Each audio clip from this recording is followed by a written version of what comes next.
위하여 이런 제목의 말씀으로 본문의 내용을 가지고 말씀을 나누겠습니다.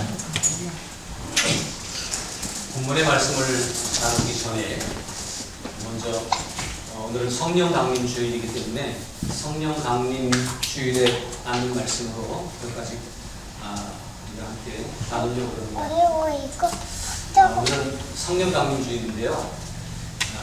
성령 강림 주일이라고 하는 것은 바로 성령의 역사가 아니고서는 교회가 존재할 수 없기 때문에, 또 교회는 성령 강림의 역사의 산물이기 때문에 그렇게 우리가 강조해서 지켜야 될 것이고, 또 성령 강림을 사모하는 마음으로 우리의 믿음 생활을 해나갈 때에 우리는 건강한 믿음 생활을 할 수 있다라고 하는 것을 강조하기 위해서 이 주일을 지키는 것입니다. 예수님은 공생애를 사시는 동안 여러 차례 내가 너희를 떠날 것이다, 내가 떠나가면 너희를 보아와 같이 버려두지 아니하고 보혜사 성령, 너희를 돕고 위로하고 축복하는 성령님을 보내줄 것이고, 그 성령님이 너희 가운데 오셔서 너희로 하여금 거뜬히 믿음 생활을 할 수 있도록 도와줄 것이다. 예수님이 계시는 동안 이렇게 보이는 가운데 있었잖아요. 그러나 예수님이 보이지 않게 될 때에 마음이 흔들리고 마음을 잡을 수 없을 때에 성령을 그 마음 가운데 부어주시고, 그 성령의 마음을 움직이시고 다스리심으로 말미암아 담대한 믿음 생활을 하고, 주님이 안 보이셔도, 주님이 눈으로 보이지 않아도, 여기 계시지 않은 것 같이 느껴져도, 그러나 성령님이 계심으로 주님을 확신하면서 건강한 교회를 세워가고 복음을 땅까지 전하는 그러한 일꾼이 되도록 그렇게 하나님이 역사하실 것이라고 예수님은 약속해 주셨습니다. 그 약속과 같이 예수님이 승천하신 이후에 오순절날 사모하며 기다리던 성도들에게 성령이 임하게 되었고, 그 성령이 임하고 난 이후에 비로소 교회가 시작됩니다. 그 전에는 그냥 두려움에 떨면서 모이는 모임이었어요. 그 전에는 그냥 앞으로 우리가 뭘 해야 되지? 어떻게 해야 될지 방향도 잡지 못하고 정말로 중심을 잡지 못하는 가운데 두려움에 떨면서 근심과 걱정 가운데 있는 모임이었습니다. 왜냐하면 이단자라고 찍혔고 사람들에게 핍박의 대상이 될 수밖에 없는 현실에 있었거든요. 그러나 성령을 받고 나니까 무엇을 해야 될지, 우리가 누구인지를 분명히 알게 되었고, 그래서 일어나 복음을 전하다가 교회가 생겼고, 교회의 역사는 2000년 동안 내려오면서 성령의 역사라고 말해도 틀림이 없습니다. 그래서 이 시대를 교회의 시대라고도 말하고 성령의 시대라고도 말하고 있지 않습니까? 오늘 저와 여러분에게도 성령이 임한 줄로 믿습니다. 성령이 임하셨기에 우리가 예수님을 믿음으로 고백하고 주님 앞에 이렇게 서 있게 되는 것입니다. 성령이 우리 가운데 오시면 어떤 일이 일어납니까? 고린도전서 12장 3절에 보니까, 그러므로 내가 너희에게 알리노니 하나님의 영으로 말하는 자는 누구든지 예수를 저주할 자라 하지 아니하고, 또 성령으로 아니하고는 누구든지 예수를 주시라 할 수 없느니라. 성령으로 아니하고는 예수님을 주라고 고백할 수가 없다는 거예요. 근데 저와 여러분들은, 여기 있는 우리들은 예수님이 우리의 주님이심을 믿습니다. 아멘이시죠? 그러니까 우리가 예수님을 주라고 고백할 수 있는 것은 우리 가운데 성령이 오셨기 때문입니다. 다시 말하면 성령이 우리 가운데 오셔서 우리에게 믿음의 선물을 주셨기 때문에 우리가 오늘 주님 앞에 있는 것이고, 그 믿음을 가지고 살아가는 거예요. 이토록 성령은 우리에게 믿음을 주시는 분이신 줄로 믿습니다. 아멘. 또 성령은 우리에게 요한복음 3장 5절에 보니까 예수께서 대답하실 때 진실로 진실로 내게 이르노니 사람이 물과 성령으로 나지 아니하면 하나님의 나라에 들어갈 수 없느니라, 이렇게 말씀하고 있어요. 성령으로 거듭나게 하시는 분이라고 했어요. 성령은 우리를 거듭나게 하시는 분이에요. 그래서 우리가 예수 믿으면서 성령이 우리 가운데 있는 사람은 믿는 사람이 이러면 안 되지, 이렇게 살아갈 수 있는 거예요. 근데 성령이 없는 사람은 뭐 어때, 아무도 안 보는데, 이렇게 살아가는 거죠. 여러분 어떻습니까? 아무도 안 보는데 어때, 이렇게 살아가시면 성령을 외면하고 사십니까? 그래서 내가 믿는 사람인데 양심의 가책을 느끼고 찔림을 얻어서 어떻게 좀 해보려고 노력하고 사십니까? 후자인 줄로 믿습니다. 그렇다면 성령이 거듭나게 하시는 역사를 경험한 사람이고요, 날마다 성령의 임재를 통해서 날마다 새로워지고 날마다 거듭나는 역사를 우리는 경험하고 있는 것입니다. 성령은 거듭나게 하시는 영인 줄로 믿습니다.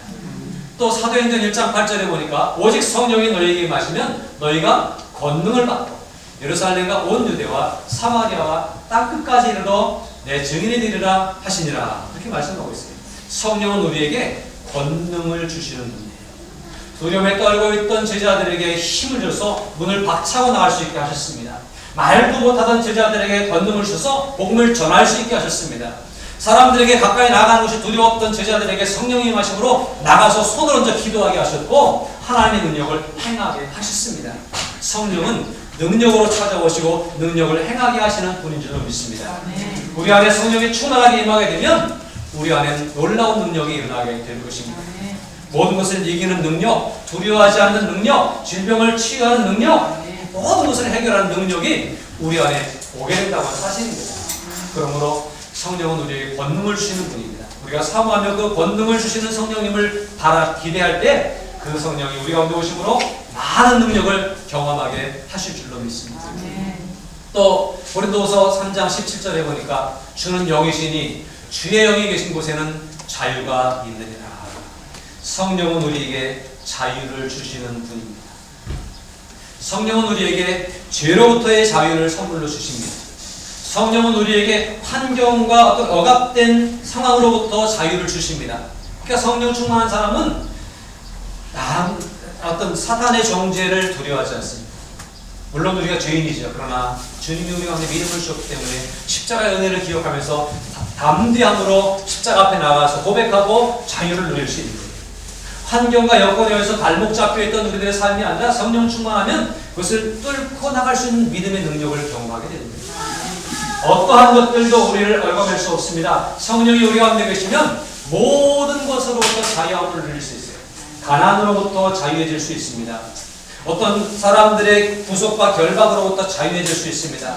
질병으로부터도 자유해질 수 있습니다. 우리 어떤 힘들고 어려운 환경으로부터도 자유로워질 수 있는 것입니다. 성령은 모든 것을 초월하면서 참된 자유를 주시는 능력인 줄로 믿습니다. 한 가지만 더 살펴보면 요한복음 16장 13절입니다. 그러나 진리의 성령이 오시면 그가 너희를 모든 진리 가운데로 인도하시니 그가 스스로 말하지 않고 오직 들은 것을 말하며 장래 일을 너희에게 알리시리라. 이렇게 말씀합니다. 여기 보니까 그가 너희를 모든 진리 가운데로 인도하시리니 라고 말씀하고 있습니다. 성령은 우리를 세상에 내버려 두지 아니하시고 또 세상으로 막 내몰지 않으시고 거기서 진리 가운데로 향할 수 있도록 우리를 인도하시는 분이시라고 하는 사실입니다. 오늘도 성령의 충만함을 통해서 진리 가운데로 인도함 받을 수 있는 저와 여러분들이 될 수 있기를 축복합니다. 성령을 사모하며 기다려요. 성령님 나를 좀 주장해 주세요. 나를 좀 인도해 주세요. 내 힘으로 잘 안 됩니다. 주님 도와주세요. 그러면서 성령을 사모할 때 자꾸 우리의 믿음이 커지고 자꾸 우리가 하나님께로 가까워지고 자꾸 하나님의 은혜를 경험하면서 감사함으로 살 수 있도록 그렇게 역사가 일어나는 것입니다. 오늘 본문에 보면 우리가 읽은 본문에 보면 부자와 나사로에 대한 비유의 말씀입니다. 그런데 여기에서 부자가 있었고 나사로가 있었는데 나사로는 거지였죠. 이 땅에서의 삶은 부자가 잘 살았고 나사로가 못 살았지만 죽은 후에 나사로는 천국을 가게 되고 부자는 지옥에 가게 된 거예요. 이 상황을 보면서 지옥에 가서 이 부자가 사정을 하고 너무너무 고통스럽고 너무너무 힘드니까 그 천국에 있는 낙원에 있는 나사로에게 손가락에 물 한 방울 찍어서 내 혀를 서늘하게 해달라고 요청할 만큼 손가락에 물 한 방울이 얼마나 도움이 되겠어요. 근데 그만큼이라도 좀 잠깐이라도 조금이라도 서늘해졌으면 좋겠다 하는 바람으로 그렇게 간절히 사모하면서 이 도움을 요청하게 되는데 그것마저도 허락되지 않는 거예요. 아브라함이 얘기하기를 큰 구렁텅이가 있어가지고 건너갈 수 없다는 거예요. 도움을 아무리 주고 싶어도 줄 수가 없다는 거예요. 그러면서 너는 살았을 때 위로를 많이 받았고 나사로는 이제 위로를 받는 것이다 라고 하는 이야기를 들을 때에 부자의 심정이 어땠을까 하는 생각을 혼자 해봤습니다. 얼마나 후회에 막심했을까. 좀 잘 알 거예요. 이 유대인들의 의식 속에는 언제나 하나님의 백성이라고 하는 의식이 있었거든요. 믿음이 전혀 없다라고만 말할 수 있는 사람들은 아니었어요. 그런데 잘 못 믿었다고 하는 얘기죠. 하나님을 의지하지 않았다고 하는 얘기죠. 지난주에 말씀을 나누면서 나사로라고 하는 이름은 하나님의 도움을 구하는 사람이에요. 그렇죠? 그런데 이 부자는 내가 충분히 살 수 있는 부가 있었고 권력이 있었고 지위가 있었고 명예가 있었고 모든 것이 있었던 사람이었던 것 같아요. 하나님의 도움 같은 거는 외면한 채 자기 힘으로 살아봤는데 이 땅에서 잘 살았는지 모르지만 이후의 삶은 지옥에 던져지는, 그래서 고통 가운데 있고 헤어나올 수 없는 고통 가운데 후회 막심한 상황에 빠지게 되었다고 하는 거예요. 그래서 얼마나 후회했을까. 그 부자를 보면서 오늘 말씀의 제목을 후회하지 않는 그런 후회가 없는 삶을 살았으면 좋겠다. 그런 생각으로 이 부자의 생각을 한번 이렇게 생각해 보면서 또 부자의 삶을 되돌아보면서 나름대로 이렇게 추리해 보면서 우리가 어떻게 후회 없는 인생을 살까, 어떻게 후회 없는 믿음 생활을 할까 하는 것들을 생각해 보려고 합니다. 여러분, 부자는 이 땅에서 부족함이 없이 살았습니다.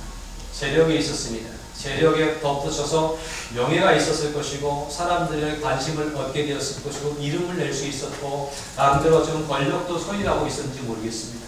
그런데 그 모든 것을 누렸지만 그의 최후는 음부의 권세 아래로 떨어지는 것이었다고 하는 사실이에요. 이런 것을 보면서 우리의 인생이 나중에 가서 후회하지 않는 인생이 되려면 현재의 삶에 집착해 살지 말고 미래와 천국을 예비하는 삶을 살았으면 좋겠다. 그런 생각을 해봤습니다. 여러분, 오늘 부자라고 계속 부자가 되리라고 하는 보장은 없습니다. 오늘 가난하다고 계속 가난하게 살아야 된다고 하는 보장도 없습니다. 그리고 오늘은 그냥 오늘인 거예요.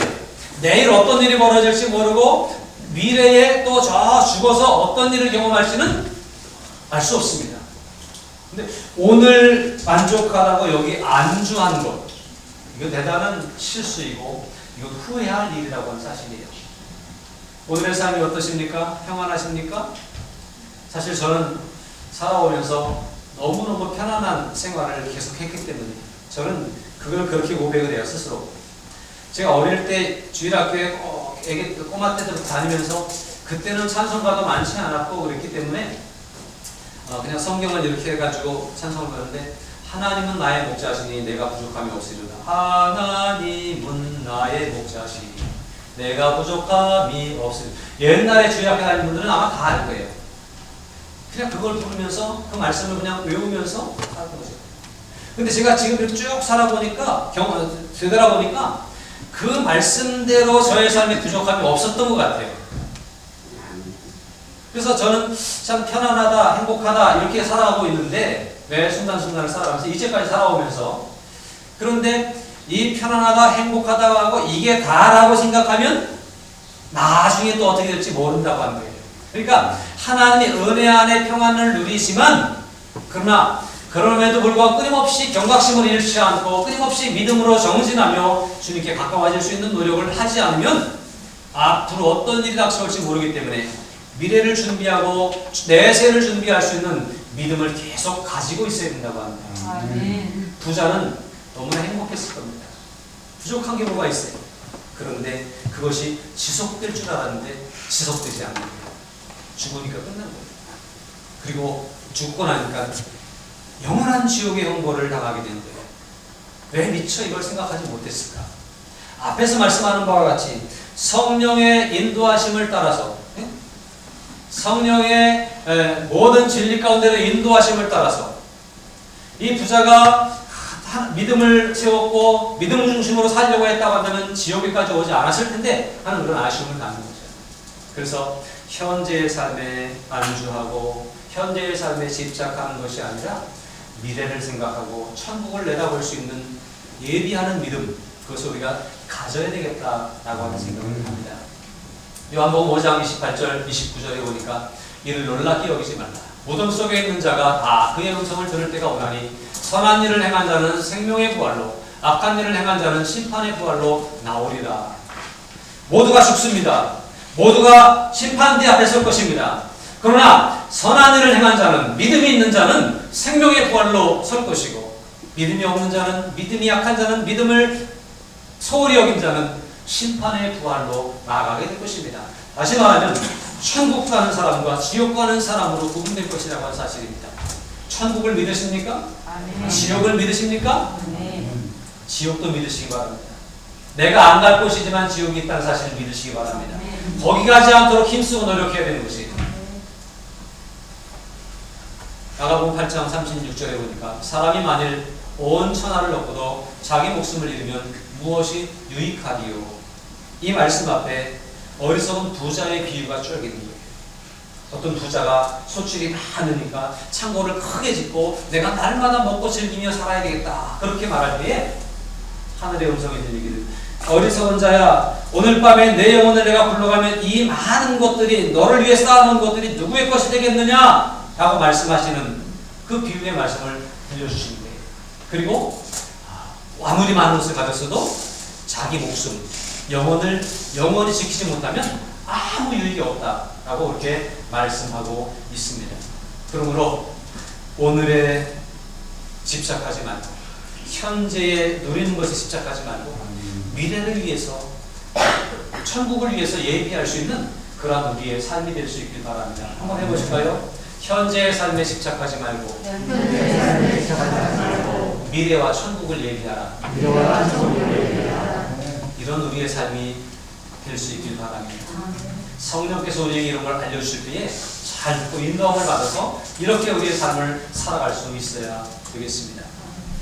다음으로 이 나사로, 이 부자의 그 삶을 다시 한번 볼 때에, 이 부자가 살아서 정말 떵떵거리면서 먹고 마시고 날마다 즐기며 살았던 그 모습 보면서 조금 더 눈을 들어서 나사로를 더 살펴줬었더라면 하는 그런 안타까움과 아쉬움이 있습니다. 물론 부자는 열심히 일해서 그것을 모았을 거예요. 누구보다 성실했을 거고, 누구보다 열심히 일했을 것이고, 누구보다 더 노력을 했을 겁니다. 그래서 그걸 이룬 것일 거예요. 그러나 그렇게 해서 이룬 것이고 그렇게 해서 얻은 것이지만 그 물질을 누리게 되고 그 환경, 좋은 환경을 누리게 될 때 이것은 나만을 위해서라고 하나님이 주신 것이 아니라고 하는 사실을 우리는 꼭 기억해야 되는 것입니다. 오늘 저와 여러분에게도 뭐 넉넉하지 않을지 모르지만 우리가 쓸만한 것들이 우리의 주머니에 있고, 우리의 형편에 어떤 누릴 만한 것들이 우리의 환경 가운데 있습니다.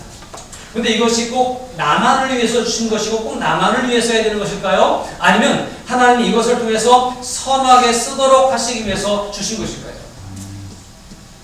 저는 우리가 예배 시간마다 헌금을 드릴 때 헌금 기도를 하고 또 축복 기도를 하면서 11조를 드리는 분들에게 위해서 이렇게 기도할 때에 하나님 앞에 10분의 1을 하나님의 것으로 고백해 드립니다. 그러나 나머지도 누구 거예요? 사실은 하나님 거예요. 10분의 1을 하나님이 쓰시고자 해서 가지고 오라고 하시고 나머지도 하나님의 것인데 내가 써라 라고 말씀하십니다. 근데 나에게 쓰라고 하신 것이니까 이것은 나만을 위해서, 내 배를 채우는 일만 위해서 쓰면 될까라는 생각을 늘 합니다. 그것이 아니라 이것이 사용되는 데 있어서도 하나님의 영광이 드러나야 되지 않을까, 이것이 사용되는 데 있어서도 하나님을 기쁘시게 해드리고 하나님이 원하시는 일을 해야 되지 않을까, 그런 생각을 해봅니다.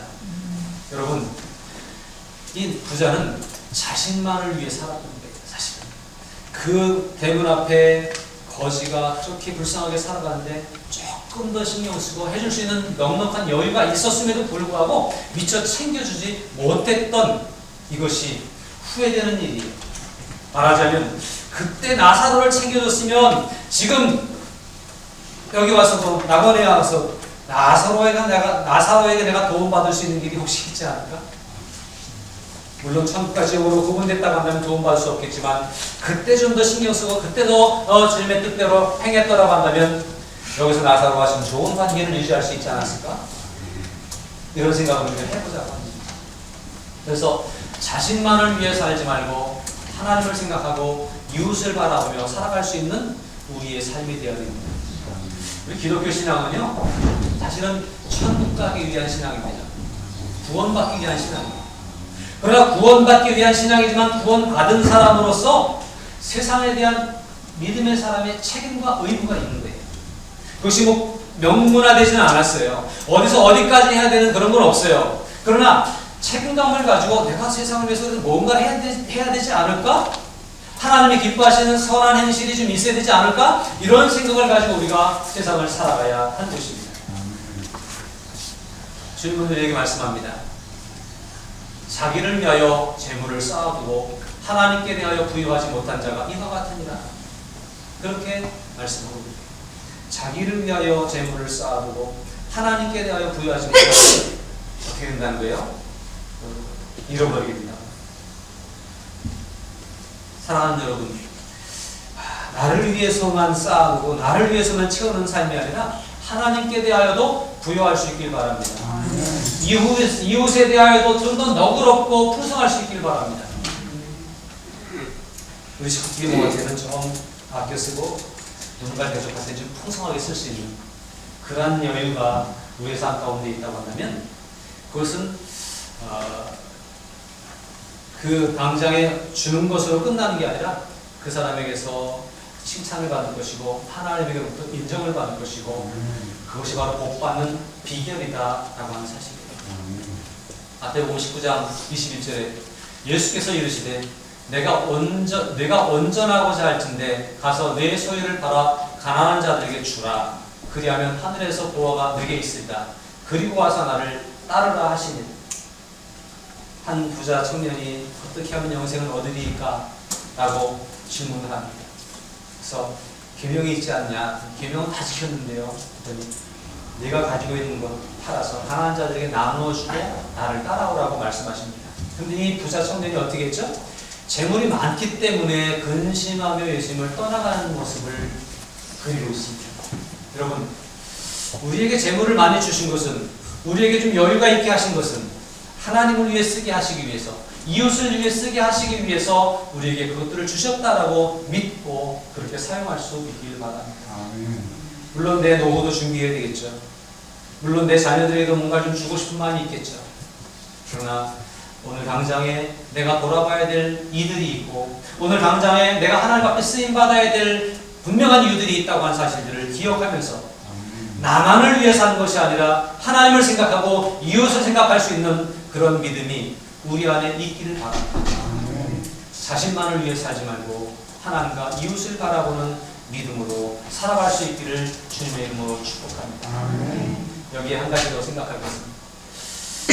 오늘 이 부자가 이 지옥에서 아브라함에게 요청을 합니다. 나는 더 이상 구원을 받을 수 없고 어떤 혜택을 받을 수 없다고 한다면 그러면 불쌍한 내 가족들, 나와 똑같은 길을 가고 있는 내 가족들, 그들이 여기에 오지 않도록 좀 깨우쳐야 되겠습니다. 나사로를 보내서 그에게 보여주고 이것을 알려주게 하면 그들이 믿을 것입니다. 라고 그렇게 얘기하는 모습을 볼 수 있습니다. 그래서 그 누구도 지옥 가지 않기를 원하는 것을 비로소 깨닫게 된 거예요. 언제 깨달았어야 돼요? 살았을 때 깨달았어야 되고 미리 깨달았어야 되는 거예요. 그래서 후회할 일이 없는 거잖아요. 오늘 이 말씀 앞에 선 저와 여러분들이 나는 예수 믿고 구원받았을지 모르지만 아직도 우리 주변에 구원받지 못한 사람들이 있는데 아직도 우리 주변에 주님을 알지 못하고 성령의 인정을 받지 못하고 자신을 위해 살아가고 있고 현실만을 위해 살아가고 있는 어리석은 사람들이 있는데 그들을 그냥 내버려두면 그 지옥의 형벌에 빠지게 될 텐데 라고 하는 생각을 가지고 그들을 위해 우리의 믿음을 나눠줄 수 있고 그들을 위해 우리에게 있는 성령의 충만함을 공급해 줄 수 있는 그러한 삶이 우리의 삶이 될 수 있었으면 좋겠습니다. 여러분, 나는 구원받을 수 있잖아요. 그런데 내 가족들이 아직도 구원의 자리에 들어가지 못한 사람들이 있다고 그들을 위해서 이런 안타까운 마음을 가지고 얼마나 고통스럽고 힘들었으면 그들은 여기 오지 않게 해달라고 그렇게 했을까요? 그런 마음으로 기도하고 그런 마음으로 마치 어려운 사람들을 위해 물질을 나눠주듯이 영적인 궁핍에 처해져 있는 사람들을 향해서 우리의 받은 성령의 충만함을 나눠주고 우리가 받은 복음의 충만함을 나눠주고 복음으로 열매 맺을 수 있는 그런 삶이 될 수 있기를 주님의 이름으로 축복합니다. 마지막으로 한 가지 더 살펴보겠습니다. 나사로를 보내면 우리 형제들이 듣고 회개할 것입니다. 죽은 자가 살아났으니 정신을 차리고 듣지 않겠습니까? 라고 이야기를 하잖아요. 그런데 아브라함이 하는 얘기가 뭔지 아십니까?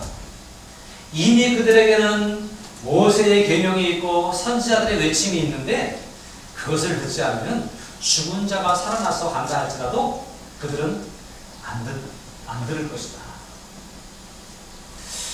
어떻습니까? 여러분, 우리는 기적을 사모하지 않습니까? 기적 같은 일, 획기적인 일, 깜짝 놀랄 일들이 우리 안에 생기기를 원하지 않습니까? 물론 믿음은 기적을 사모하는 삶이에요. 믿음은 기적을 무시할 수는 없어요. 초월적인 것이에요, 믿음은. 그러나 그것만을 기대하는 삶은 어리석은 삶이라고 하는 사실이에요. 그래서 기적이 일어나면 와 그랬다가 조금 지나면 기적은 잊혀지잖아요.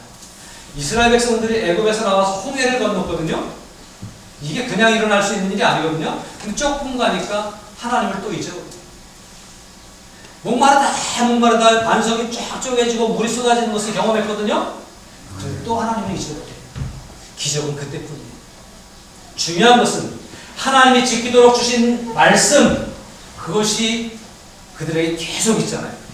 그 말씀을 듣고 그 말씀을 의지하고 그 말씀을 순종하는 그러한 삶이 필요한데요. 모세와 선지자들이 있지 않냐, 그것을 듣고 따르는 사람이 되어야 된다라고 아브라함이 강하게 거절한 것을 볼 수 있습니다. 여러분, 기적을 기대하는 믿음이 아니라 오늘 내게 주어진 말씀에 충실하게 순종할 수 있는 그런 믿음이 될 수 있기를 바랍니다. 예수님이 여기 있다 저기 있다, 저 어디 가면 기적이 나타난다, 어디 가면 어떻게 역사가 나타난다, 이렇게 이끌려 다니는 어리석은 믿음이 아니라 결국 그렇게 쫓아다니다가 낙동강 오리아처럼 떨어지는 거예요. 이단에 빠지고 잘못된 것에 빠진 사람들이 얼마나 많습니까? 형편과 상황 가운데서 하나님이 나를 사랑하시기 때문에 나에게 주신 말씀, 그 말씀을 붙잡고 말씀 앞에 순종하며 나아갈 때에 정말 놀라운 기적을, 내가 기대하지 않아도 놀라운 기적을 경험할 수가 있을 것입니다. 누가복음 16장 31절입니다. 이르되 모세와 선지자들에게 듣지 아니하면 비록 죽은 자 가운데 살아난 자가 있을지라도 고난을 받지 아니하리라 하였다 하십니다. 네? 기적을 보고 믿는 게 아니라 말씀을 보고 믿는다라는 사실이에요. 요한복음 5장 24절에 내가 진실로 너희에게 이르노니 내 말을 듣고 또 나 보내신 이를 믿는 자는 영생을 얻고 심판에 이르지 아니하나니 사망에서 생명으로 옮겼느니라. 하나님의 말씀을 듣고 하나님을 그 말씀대로 믿는 사람에게는 생명을 얻게 된다고 합니다. 사망에 이르지 아니하고 구원을 받게 된다고 하는 사실입니다. 이 믿음이 우리 가운데 있어야 됩니다. 얼마나 많은 사람들이 벳세다에서 오병이어 기적을 보고 따랐습니까? 얼마나 많은 사람들이 죽은 자가 살아나는 것을 보고 따랐습니까? 그러나 정말 마지막까지 남은 사람은 말씀을 듣고 믿은 사람들, 말씀을 듣고 영생의 떡이 여기 있음에 우리가 누게로 가오리까? 그러면서 주의 말씀을 의지해서 나아갔던 사람들이 끝까지 남아있는 살아있는 사람들이 되었던 것을 우리는 기억해야 할 것입니다. 요한복음 5장 46절 47절에 모세를 믿었더라면 또 나를 믿었으리니 이는 그가 내게 대하여 기록하였습니다. 모세를 믿었더라면 모세의 말씀을 믿었다고 하는 것입니다. 그러나 그의 글도 믿지 아니하거든 어찌 내 말을 믿겠느냐. 성경에 주어진 말씀을 믿지 못하는 사람들이 어디서 누가 놀라운 능력 있는 말씀이 선포된다고 그걸 믿겠느냐라고 하는 거예요. 그것은 옳은 것은 아닙니다.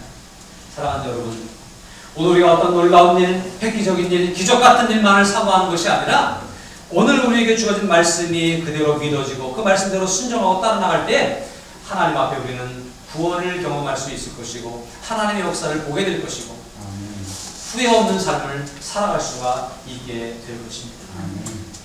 다시 말씀을 드립니다. 우리의 인생이 성령의 인도하심 가운데 후회 없는 신앙의 삶이 될 수 있길 바랍니다. 그러기 위해서 오늘의 세 가지 말씀을 잘 기억하면 좋겠습니다. 현재의 삶에만 집착하는 삶이 아니라 미래와 천국을 예비하는 삶을 사시길 바랍니다. 자신만을 위해 살아가는 것이 아니라 하나님과 이웃을 볼 수 있는 크고 넓은 눈을 가질 수 있길 바랍니다. 기적만을 추구하는 인생이 아니라 오늘 주어진 말씀이 능력 있는 말씀이고 그 말씀이 나를 살린다고 하는 사실을 확신하면서 말씀에 충실한 삶을 살아가는 주의 자녀들이 될 수 있기를 주님의 이름으로 부탁을 드립니다. 이렇게 살아갈 때 성령의 인도하심을 날마다 받을 것이고, 이렇게 살아갈 때 천국을 소유할 뿐만 아니라 이렇게 살아가는 사람이 이 땅에 천국을 이루고 많은 사람들을 살려내는 일을 감당할 수가 있게 될 줄로 믿습니다. 저희 여러분들이 정말 주님 안에서, 말씀 안에서 후회 없는 삶을 살아갈 수 있기를 주님으로 축복합니다.